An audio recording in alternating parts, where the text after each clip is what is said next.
এটা হচ্ছে ব্যানানা। প্রচুর ধরেছিল, অনেক পড়ে গেছে।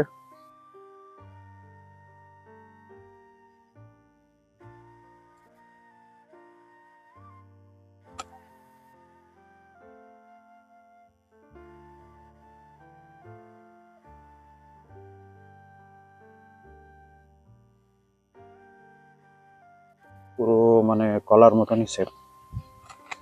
যেখানে রোদ পড়ছে দেখতে পাচ্ছেন হালকা লাল চলে আসছে।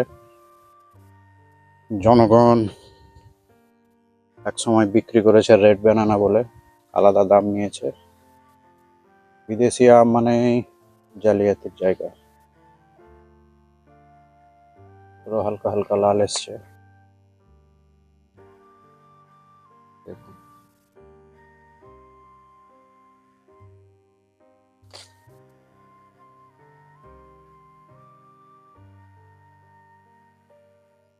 উপরের দিকটা লাল, নিচের দিকেও জায়গায় জায়গায় লাল, প্রচুর আঠা।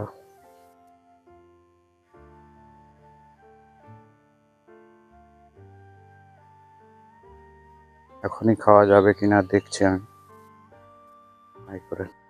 এটা ব্যানানার ওজন 300 হতে পারে।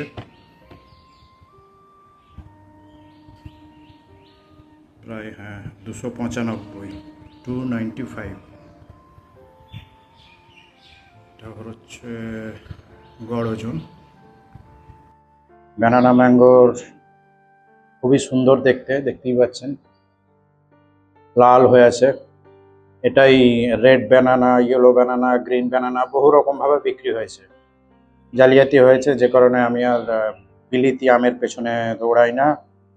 তো আসুন এটাকে কিরকম লাগে খেতে। তো চলুন এটাকে কাটি।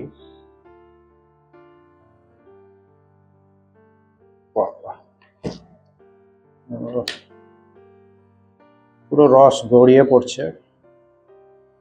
দেখুন, আটির আন্দাজটা হয়তো করতে পারবেন, রস টপ টপ টপ টপ করে পড়ছে।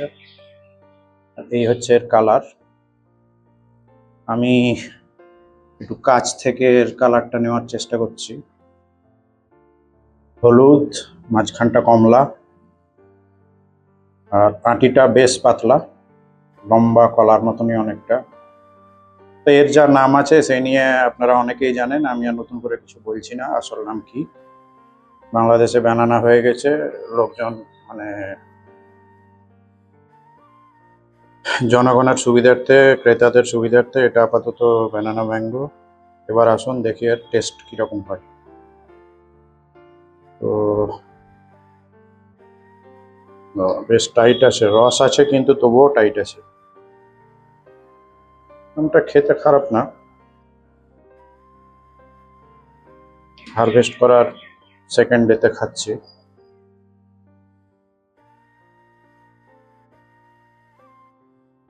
ভালোই লাগছে, মিষ্টি প্রচুর।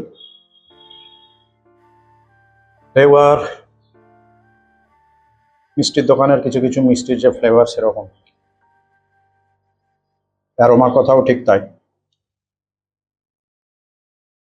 তো এবার আসুন আমরা দেখে নিই যে ব্রিক্স মিটারে কিরকম পারফর্ম করে।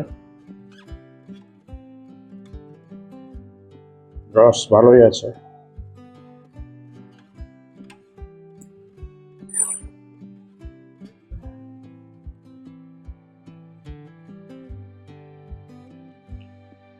উনিশ 19 মানে খারাপ না, ভালোই।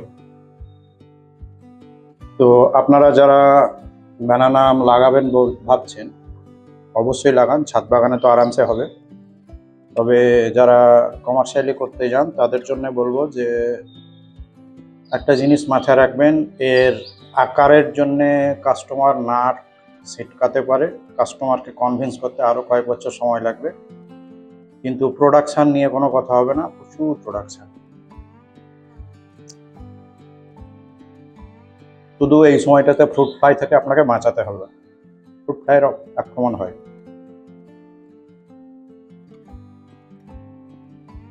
আম খাচ্ছি না মিষ্টি খাচ্ছি বলা খুব মুশকিল। একদমই তাই।